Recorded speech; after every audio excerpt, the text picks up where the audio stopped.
उपस्थित महानुभावगण, देवियों और सज्जनों,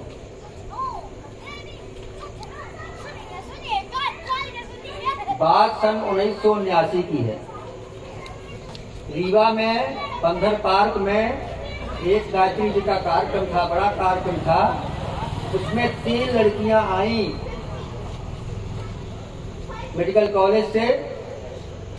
हमारी ड्यूटी लगी थी साहित्य स्टॉल में।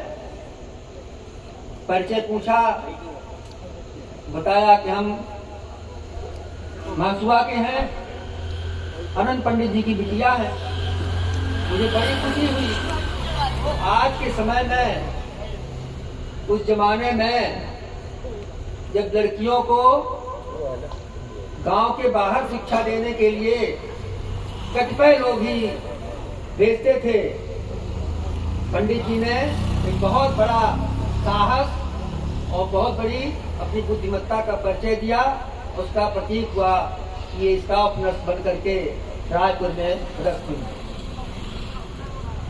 इनका जीवन, जैसा उनका नाम विद्या था, वास्तव में विद्या अर्थात जीवन जीने की कला, सदाचार, शालीनता, सेवा भाव, परोपकारिता, ईमानदारी, सहजता। उन्होंने हमको कभी नहीं देखा कि वो जैसे और सब औरतें सच के निकलती हैं, कभी नहीं। शांत भाव से, शालीन भाव से पूरा जीवन बिताया। और इसके पश्चात धीरे धीरे हम तो एक परिवार सजीखे बन गए।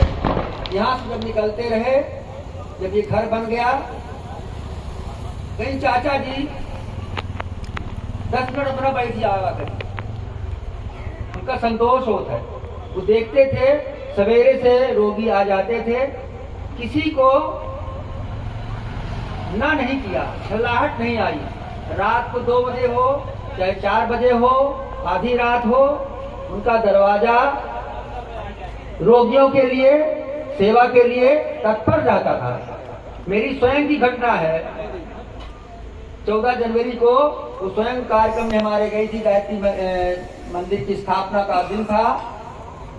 मेरी पत्नी को नाक से खून आने लगा, गिरने लगा अचानक। रात को 8 बजे, ठंडी का दिन था, घर में हम 2 प्राणी थे और दूसरा कोई हमको बात सूझ नहीं आई। मैंने टेलीफोन लगाया विद्या को, कहीं कहा बताई चाचा जी हम कहा कर दिए काम माँ।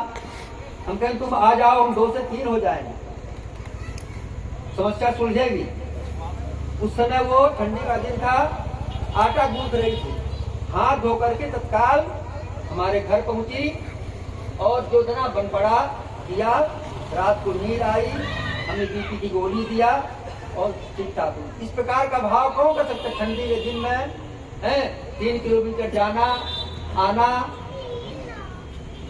ये उनका सेवा भाव था, परमार्थ परायणता थी। रायपुर में अक्सर घटनाएं होती थी। सामुदायिक स्वास्थ्य केंद्र था, लेकिन विडंबना थी कि रात में कोई डॉक्टर नहीं मिलते थे। तब केवल सहारा एकमात्र विद्या शिष्य कर आता था, विद्या शिष्य कर आता था और वो भगवान की तरह पूजनी होती थी। एक घटना और मुझे याद है। इस क्षेत्र के लोगों का विश्वास उनने जीता था। परिवार की तरह, घर की तरह, बहन की तरह, माँ की तरह, चाची की तरह। हम मनगवा से जीत में आ रहे थे टैक्सी में, तो बेलवा में एक डिलीवरी का केस लिए हुए 3-4 लोग चढ़े गाड़ी में और आपस में बात करने लगे क्या किया जाए। एक आध ने कहा चलो सीधे रीवा ले चलें। एक सज्जन ने कहा नहीं, पहले विद्या का हम दिखा ले, वो के बाद हम आगे बढ़ा। मित्रों, जहाँ गाड़ी खड़ी हुई, मैं भी यही उतरा। वो यहाँ आए, यद्यपि वो केस टिपिकल था, विद्या ने रेफर कर दिया रीवा के लिए, लेकिन विश्वास लोगों का दिखता था विद्या के प्रति कि अगर वो जो सलाह हमको देगी वो वाजिब सलाह होगा, हमारे हित में होगा। इस प्रकार से उनका सारा जीवन। और एक बार घटना हमारी स्वयं की है। हमको हार्ट की तकलीफ हुई, बीपी हमारा 180 हो गया। जांचने पर टेलीफोन किया 12 बजे रात को मैंने, कहीं कि आई चाचा जी, जबकि वो कैंसर से पीड़ित थी। उसके बावजूद हम कहें नहीं, हम आ रहे हैं, हम तुम्हारे पास आ रहे हैं, तुम घबराओ नहीं, हम आ रहे हैं। उसने भूटान को अपने बहन नीता को टेलीफोन लगाया कि चाचा जी की तबीयत ऐसी है कि तत्काल उनको रीवा भेजो। इस प्रकार से इस अवस्था में भी उन्होंने सेवा करने के लिए मना नहीं किया। ये उनकी कितनी बड़ी सोच थी, कितना बड़ा उन्हें परोपकार की भावना, सेवा की भावना थी। एक शब्द में कहें वो सेवा की प्रतिमूर्ति थी। भगवान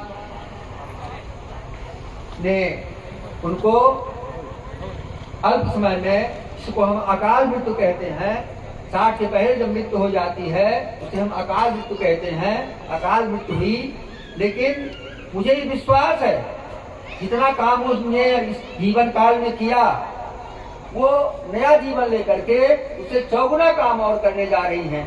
ये मुझे विश्वास है, हमारी आत्मा कहती है उनका नया जन्म हुआ होगा और वो उससे चौगुना काम करेगी। इसी के साथ में हम उनको विनम्र श्रद्धांजलि अर्पित करते हैं। जहाँ भी वो आत्मा हो सुखी और समुन्नत जीवन जिए, शांत से जीवन